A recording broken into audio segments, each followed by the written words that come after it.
నాలుగున్నర ఏళ్ల పాలనలో ఏపీ అస్తవ్యస్తమయ్యిందని మాజీ మంత్రి కొండ్రు మురళి విమర్శించారు. సిఐడిని అడ్డం పెట్టుకుని వైఎస్ జగన్ టీడీపీ నేతలపై అక్రమ కేసులు పెట్టారని ఆరోపించారు.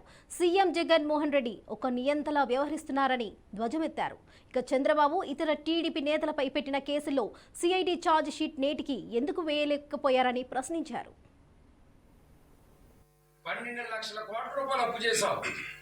ఏ రోజున బాధ్యతలు ఉన్నావా? ఈ అప్పు ఎవరు తీర్చాలి?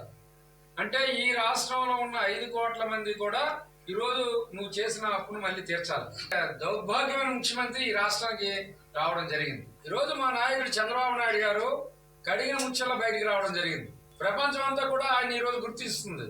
ఈరోజు జనసేన తెలుగుదేశం పార్టీ ఖచ్చితంగా రేపు రాబోయే కాలంలో ప్రభుత్వం కూడా ఏర్పాటు చేయడం జరుగుతుంది. ఈ రోజు నువ్వు పెట్టిన కేసులు, జగన్మోహన్ రెడ్డి ప్రభుత్వం పెట్టిన కేసులు అన్యాయమైన కేసులు, అక్రమ కేసులు. ఇసుక మీద ఎవరైనా పెడతారండి? ఉచితంగా ప్రజల కోసం బడుగు బలహీన వర్గాలు, దళితులు, ఎస్సీ ఎస్టీలు ఇల్లు కట్టుకోవాలి, వారు బాగుండాలి, వారికి సంబంధించిన రహదారులు బాగుండాలి, వారికి సంబంధించిన వీధుల్లో సిమెంట్ రోడ్లు వేయాలంటే ఇసుక అవసరం. అవన్నీ కూడా ఉచితంగా ఇస్తే నువ్వు ఆ పాలసీని కూడా ఎగ్జిస్ట్ చేసి ఆయన మీద అక్రమ కేసు పెట్టావంటే ఎంత దిగజాడుతనకి జగన్మోహన్ రెడ్డి. ఒకసారి